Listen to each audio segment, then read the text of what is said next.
Here is how you're putting your specific person on a pedestal, and this is how to stop.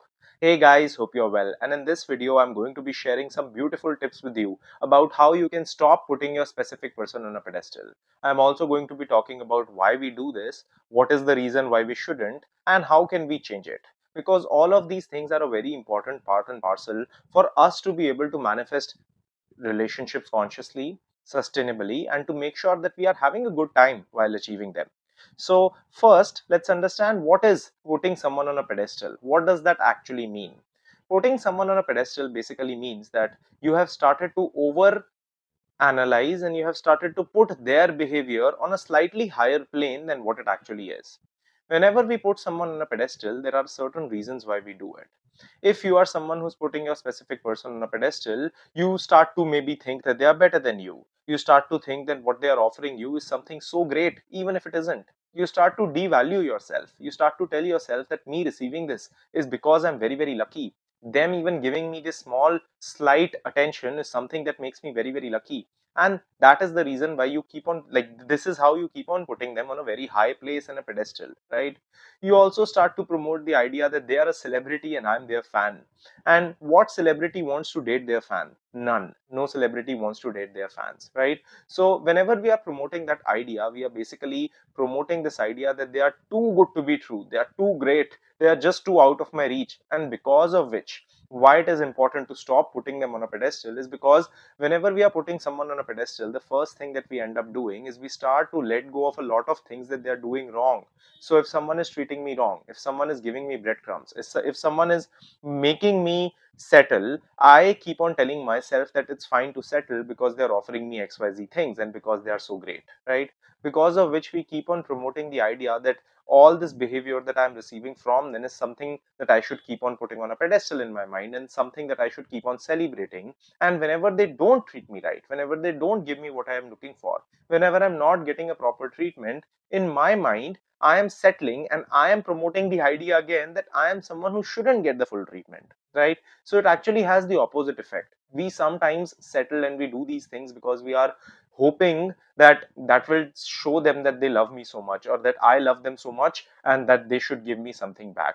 Instead, what it is telling them and teaching them is that maybe there is something wrong with me, that is why I'm constantly settling. And maybe they don't actually have to take a step up and give me what I'm looking for, because why would they, right? If I don't think that I am good enough for myself to put up boundaries for myself, then why should they? That is the idea that gets promoted. The second reason why it's not really helpful to put someone on such a high pedestal is because you aren't able to manifest that properly. So if I'm putting someone on a very high pedestal, I'm going to be constantly in a state of lack. I'm constantly going to be fantasizing about this person, and it is going to promote a feeling of an extreme level of lack, because I am going to be sitting here thinking that what they are offering me is something outside of my reach to such a level that I would just be extremely grateful and lucky to have it. A relationship is a normal part and parcel of your life. You should receive a relationship and love normally, or at least that is the idea that you should be promoting to yourself. Making something this special is only going to take it further away from you, because you are not going to be on the same state of being. You're not going to be living from the same mindset as the person who has it. Because the person who truly has a relationship, the person who truly has that money, for example, are people who are coming from a state where they think of this as a normal part of their life. Now, can I not look at something as special if I have it? Absolutely, I can. So, me, I have a great relationship with my girlfriend.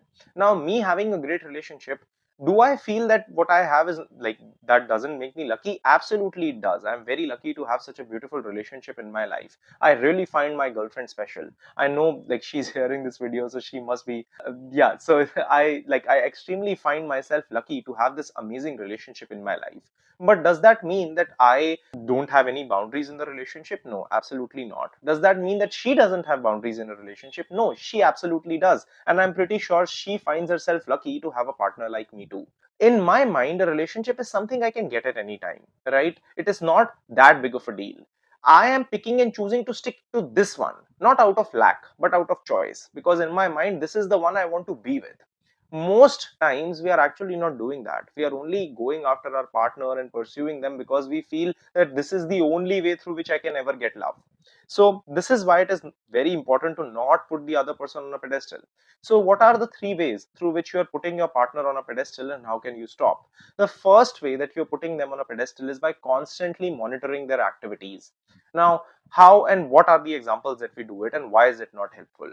So this is constantly checking their social media, who they are following, who they are not following, how many times are they calling or not calling me, how many times they are texting or not texting me. They texted me 1 hour back. What are they doing for this 1 hour? They posted this picture with this one girl and they were doing this. What does that actually mean?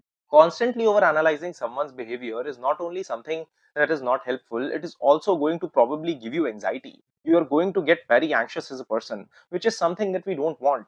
And a big reason why we do this is because we feel a false sense of control when we do this. So if I'm watching their last scene, I have a false sense of control. I have a false sense of comfort that I know where they are.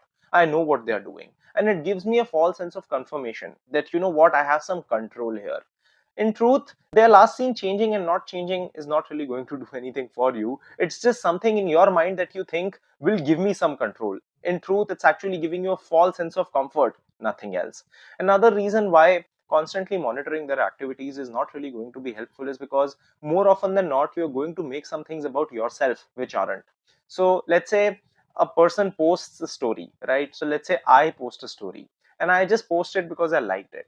Now, someone who probably likes me or is going to constantly overanalyze my social media activity is going to, in some way, shape, or form, make it about themselves. So they are going to check my social media profile and say, oh, he posted this. Does this mean he's giving me a message? Does this mean I'm not important? He said that the girls whose names start with S are XYZ. Does this mean that he's doing something to me? Does he have some girl in his life whose name starts with S? All of these things are actually going to keep on promoting anxiety in me, and I'm not really going to be healthier and happier and peaceful. Instead, focus on being in a place where you don't have to analyze their social media activity. It doesn't matter what they are doing on social media. If they have a message for you, they will directly send it to you. You sticking and sitting by your phone constantly over analyzing each and everything that you are doing or that they are doing is not going to make them text you faster. It's only increasing your desperation overall. So avoiding this one thing can absolutely help you not pedestalize them. The second way through which we are actually pedestalizing our specific people, and like I have seen that in clients, and probably you are doing it, is doing everything based on them. Now, what does that mean? Whenever we are doing anything, a part of your mind, when it says that, you know, you're doing it for the specific person, that's where it becomes an issue. So let's say I'm eating a chicken roll, just an example, but in my mind, my thought process is, oh, my specific person doesn't like when I eat rolls, or they don't like a roll. So what if they judge me if I'm eating it? Let's say I'm eating a burger and my specific person is in fitness, so I will think that, oh, if I'm eating this burger, they will stop liking me because they will feel that, I don't like someone with burgers, so maybe I should stop eating it. All of these things are actually not bringing out the individual you. They are just creating a fan of your specific person, right? Your specific person doesn't want another fan, they want a partner, right? You can get their face tattooed on your hand and everything. That is what a fan does. But instead, if you focus on being you, they will also start to come towards you, because the authentic you, the one you which is coming without chasing, is something that they actually already are going to be interested in, because that version of you is actually coming from a lot of strength and confidence. Stop doing things that you feel will get this person to like you. Now, of course, if there are some things that you're doing which you genuinely don't like, so let's say I'm an angry person, right? And I say that I want to work on my anger because in the future it will improve my relationships. That's absolutely fine. Work on your anger. That is also going to have proper and good impact in other areas of your life. Let's say I say that I want to be more educated because I feel that if I study more, I become smarter as a human being. Absolutely do that. But just don't do these things just to get someone's attention. They are actually demeaning you. Whenever I tell people that, you don't have to settle, whenever I tell people to do all these things or to work on themselves for themselves, I get a little bit of pushback, right? That, oh, you don't know how much I like this person, or you are trying to take away something from me. When I'm telling you that you don't deserve this treatment, I'm not trying to take something away from you. I'm actually trying to give you something. I'm trying to give you the proper love that you're looking for. What I'm trying to do is I'm trying to tell you that the way that you want, like whatever you want, the way that you're going after it, you're not going to achieve it. You can chase all your life, you're not going to have healthy relationships. It's a given, it's a guarantee, right? So instead of that, focusing on the other parts is going to be really helpful.